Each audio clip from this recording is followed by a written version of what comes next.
Hello, everybody. My name is Joel Filderman, and welcome to the Dog Trainers Connection. I'm not a dog trainer, but these other people you see here are.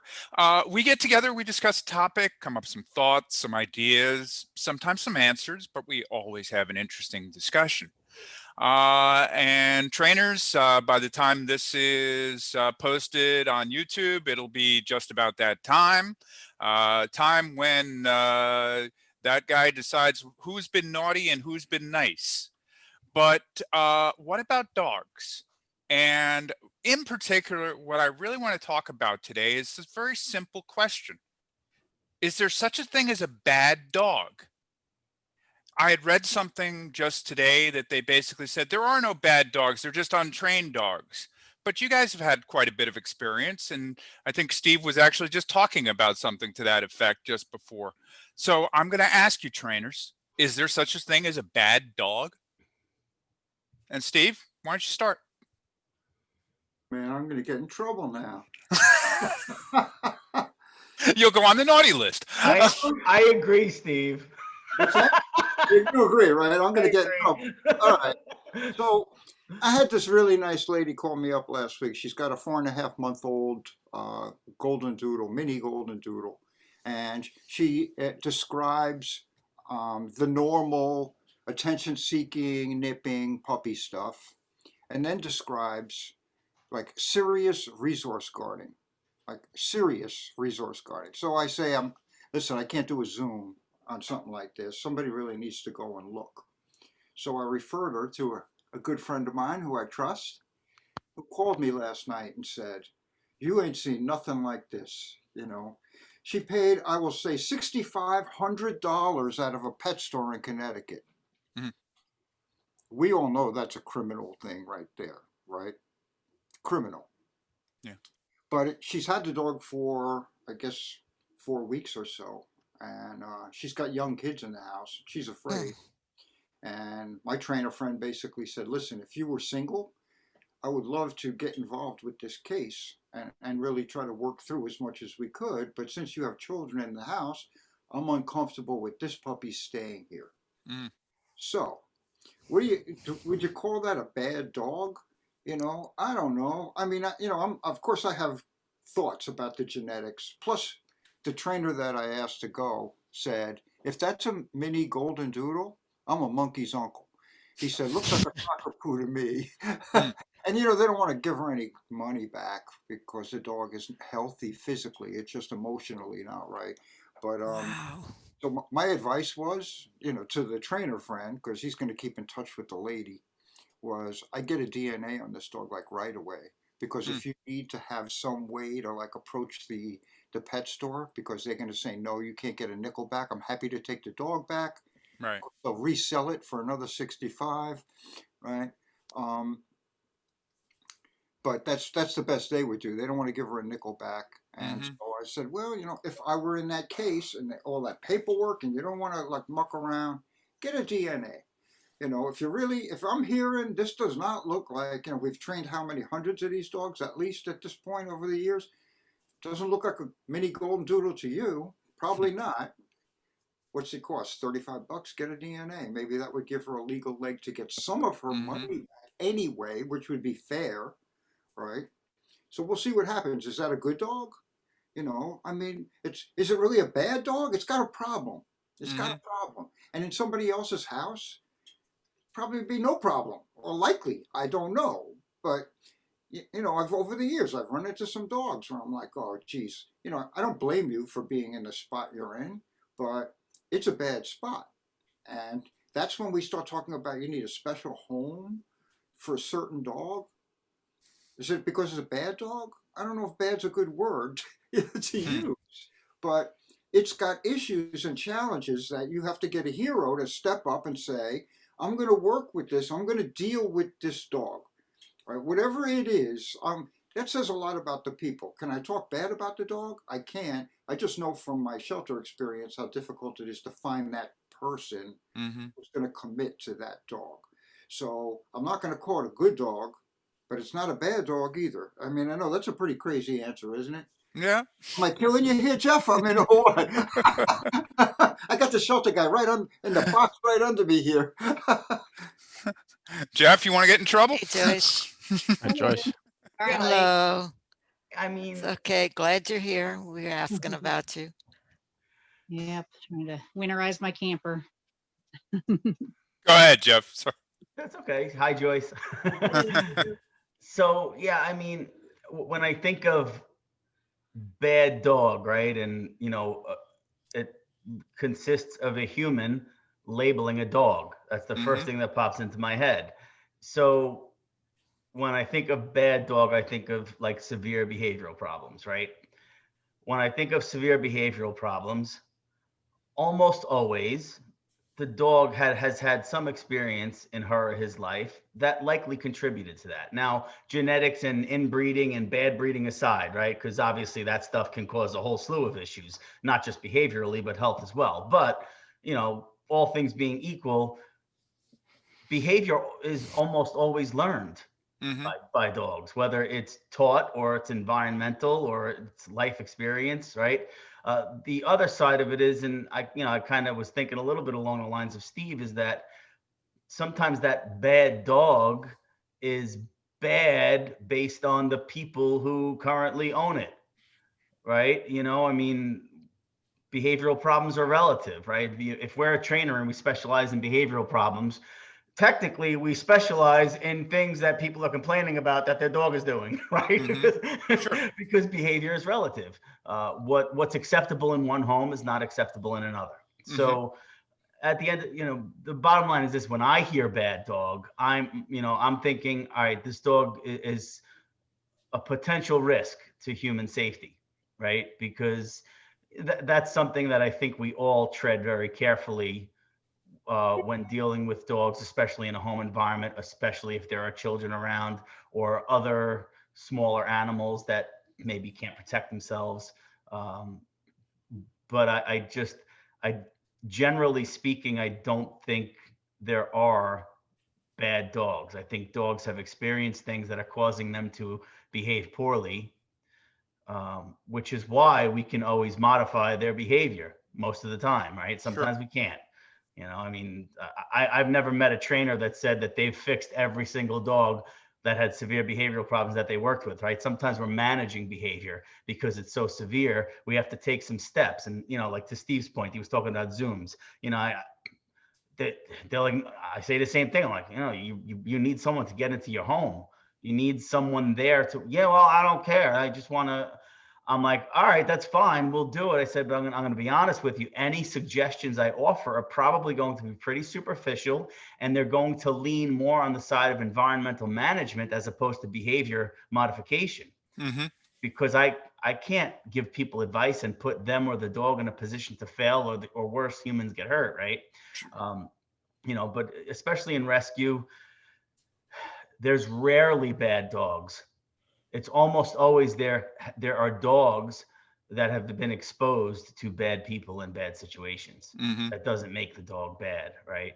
It makes our job a little challenging at times, but it happens. And then, like I said earlier, I mean, sometimes you get those dogs where it's just like, wow, this thing doesn't have a screw loose. It's got screws and bolts and nuts and a whole bunch of other stuff loose, and those are the sad ones, because they sometimes we realize a very special placement, or the worst case scenario, owners are going to make that really tough decision, right? And that's always scary. But as if people are open-minded and willing to accept severe behavior and human aggression aside, right? I don't want to talk about that on a YouTube forum. I don't want people to get the wrong idea. But if people are willing to accept their dog's behavior for just what it is, behavior at this point in time, right?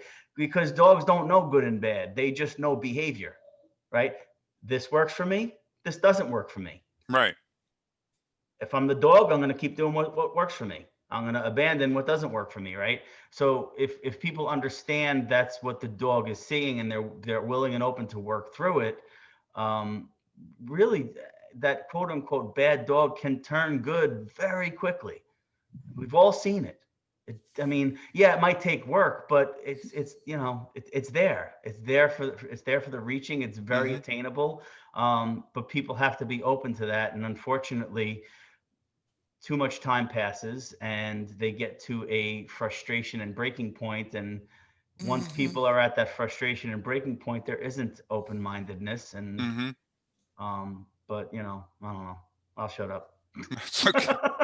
So Bonnie, what about those dogs who not only have the screw loose and have the bolt loose and have the girder loose, and are they bad dogs, or are they just in the wrong situation? They need the right person.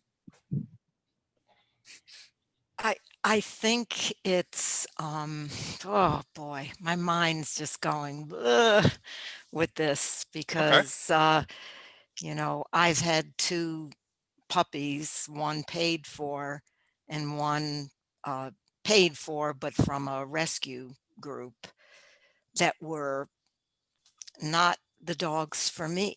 That there was, to me, a screw loose, something really wrong, that they were so young and had such extreme behavior. And I wasn't ready to deal. I'm a dog trainer, but this is not what I wanted for my Mm-hmm. dog. And certainly not one that I had paid for, that was the pedigree, that was the breed I wanted. And I'm thinking about, would I react the same way today? That was me Mm. X amount of years ago. Would I be different now? And I might be. Um, because I have more of an awareness of what Jeff was saying, really, that this dogs, don't reason like people do. They can't think things through to know, well, oh, you were nice to me and you gave me this, so I'm gonna, you're okay. And they're just like Jeff said, it's like, do what works for them, and then in a flash something can trigger them from their past. Especially when you adopt a dog, you don't know where they've been and what happened to them, and they can go in and out of it. And I guess it's like, adopting a child that, had comes with whatever baggage they have. Mm-hmm. And you have to be willing to work through it and reach out for help if you need it. So um I'm kind of on the fence about, is there such a thing as a bad dog? There's so many things that go into it. And um the person needs to take care of themselves first. If some situation with a dog is really untenable for them, well, then they need to look out for themselves. Because I mean, you got to take care of yourself, and then you can take care of your animal. Mm-hmm. And oh man, that's a hard, to me. It's just a very emotional area for me, Mm-hmm. especially now that you asked that, Joel, and I'm looking back on the two puppies that I just, were just not workable for me to work Mm-hmm. through their problems. Um, but if intellectually, I would say, yeah, there are bad dogs. There are dogs that are just, like boom, they need to be put down because it's too much for anybody to have to deal with that. And Okay.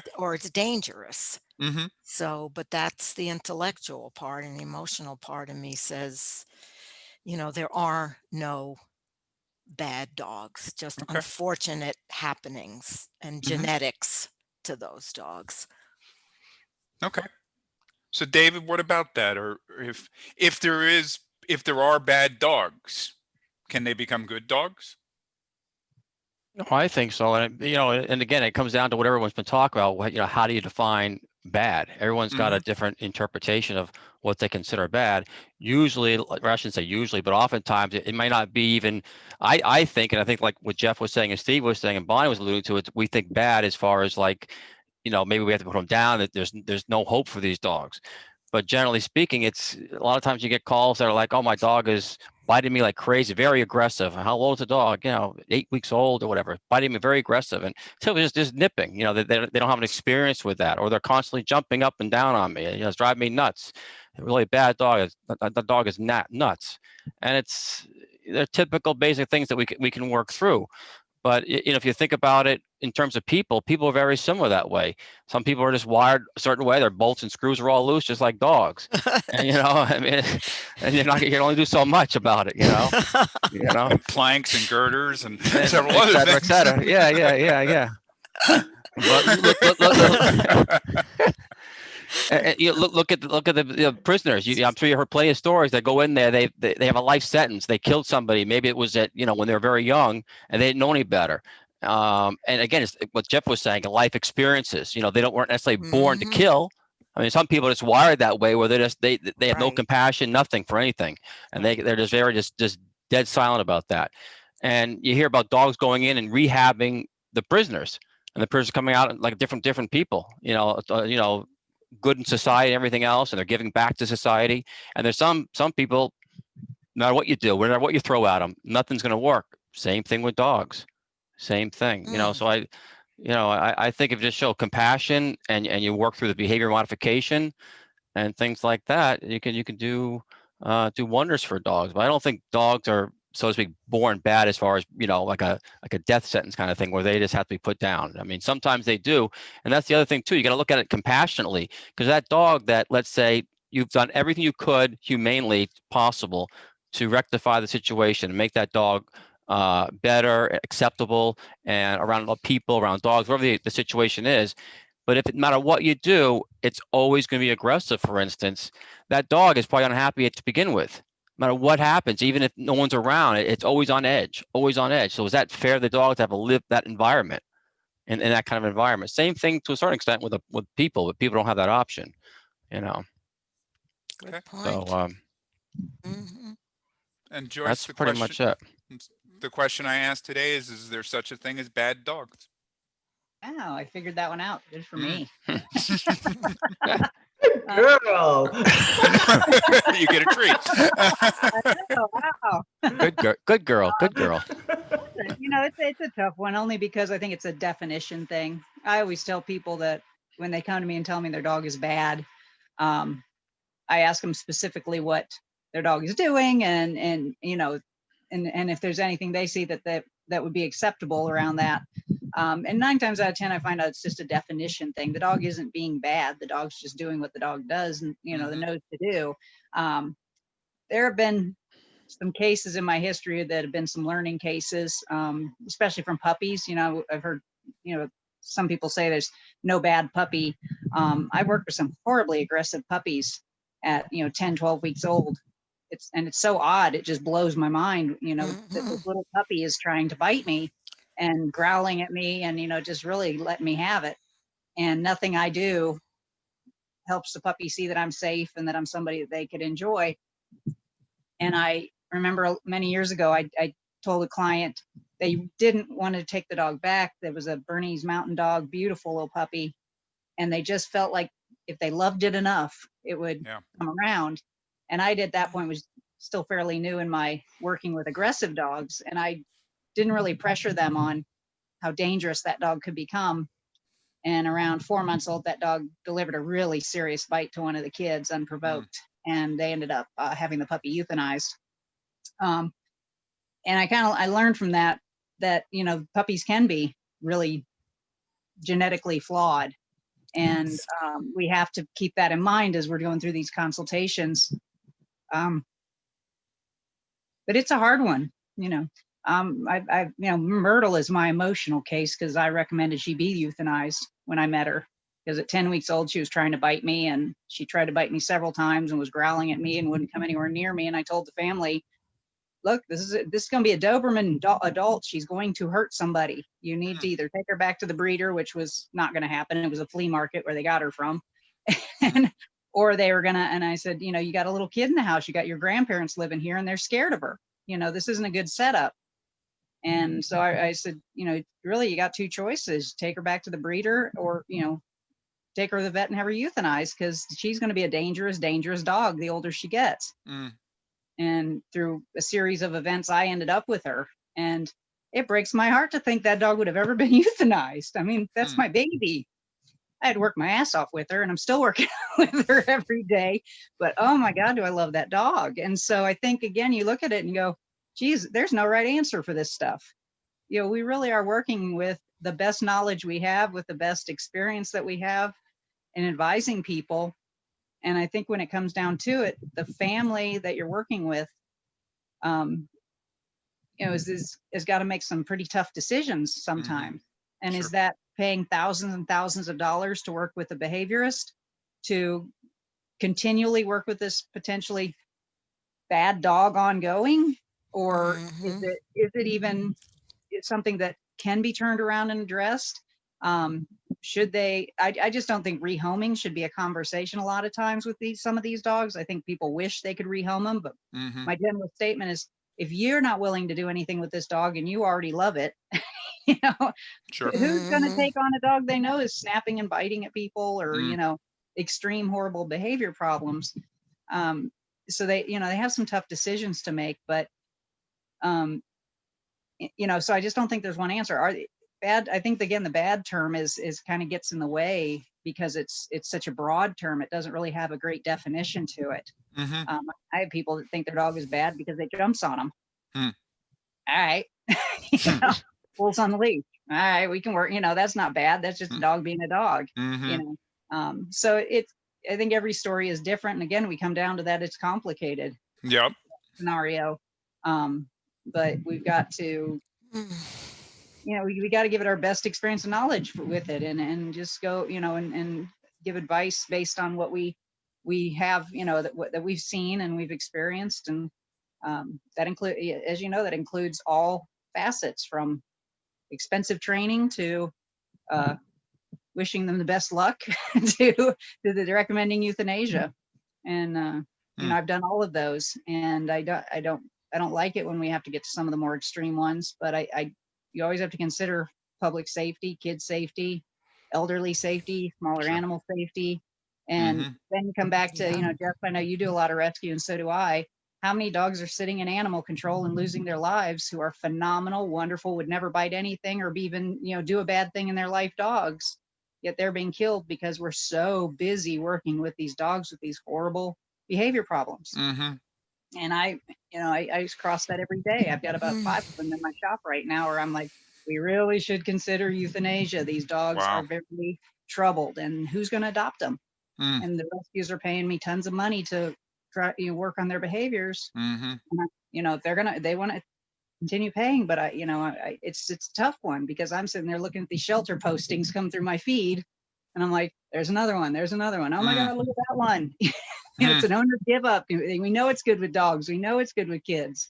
I could take that one and get it adopted out into another home. So it's a big issue. It's a very complicated one that doesn't have one answer. Okay. I think the puppy thing is like a big, you know, a little different, you know, a little bit different, you know, because we can make sense out of it. Like when Jeff says, we don't know, like you take a dog out of the shelter, if, you know, adult dog, young adult dog, what experience has it had? But I mean, here's one I'll never forget so long as I live. When I worked in Mount Vernon, an animal hospital, we had a guy who was, he was a bull terrier guy, you know, English bull terrier. He had a litter of puppies. So he brought him in to get dewormed. We used to keep the dogs in the hospital for a few hours, right? Give them the medicine, hang on to them, make sure they didn't throw up, all that. And he brought him in like 2 at a time in his arms like this. And he'd hand them to me. He's going, I'll go out and get a couple more, you know, and he would go in and out. And me, litter mates, you know, I put him in the same cage. Big mistake. All of a sudden I hear screaming going on, right? And I get in there and they're tearing each other to pieces. I mean, no joke. This was not a normal situation. They were fighting, like adult dogs fighting. You know, I put gloves on and get in that cage and pull them apart and put each one in a separate cage. And the guy, when he finally shows, he comes walking in, he's holding them like this. And I'm like, what's going on with this? You know, you can't put these puppies together. He goes, oh, hell no. You can't put these puppies together. Bull Terriers, Wow. I mean, they're really Oh, typically pretty okay dogs. They're a bit of a knucklehead, and they a lot of times have OCD and all, that whole spinning nonsense in the tails. But they're not usually like killing one another. Mm. It's not one of the MO really on those dogs so much. I was stunned, but I don't know what this guy. Look, they're puppies, but did he incite this somehow? I don't know. Or is this just are these bad eggs? You know what I mean? Are Yeah. these just, uh, and then I think, who would want a puppy like this? Well, some illicit dogfighting guy wants this puppy. That's who wants this. Mm. That if you're a normal person, you don't want a puppy like this to fall into the hands of somebody that would do that. But you're not selling it to a family with little kids either. Mm. you know. So, or back in the old days at the shelter, if I had like a shepherd, a Rottie, a Dobie, and I was like, there's no way this dog's going to get adopted out because it's all teeth at the gate. I'm calling up the cops, canine guys. I'm calling up security people like crazy. I'm like, so you need a security dog? Mm. Because I got one for you. So rather than put the dog down, let me get him the job that he's Job. good at already, Mm-hmm. right? You ain't coming in here. I was like, there's a lot of stuff with dogs like Mm. that. If you got the right environment for the right Yep. dog, I mean, you're not going to give him to somebody who's going to freeze him out in the cold. But somebody who gives a hoot about the dog, but really wants some kind of protection. I got the dog for you. I had some beagles I could put into a protection situation Hmm. because they were ferocious. They weren't Mm. going into any homes, but you don't want to get chomped by a beagle either, right? I mean, Mm. so you do the best you can. Sometimes finding the right spot for some of these dogs is Yeah. possible, and sometimes not. Yep. I think that the experience thing is like a big deal. Lack of experience thing, we've talked about this a million times, Oh is a boy. problem. And genetics, if you want a dog that performs a certain task, then you might as well go with the bloodlines that prove to give you that. So you can't toss it to the wind altogether, I mean, right? I mean, that you Yep. did the service dog thing, 5 at 5 Live with that service dog lady. How many dogs does she not take? How many dogs does she have to go through to find the dog that's Yeah. actually appropriate Yep. for training? So many, right? So Yeah.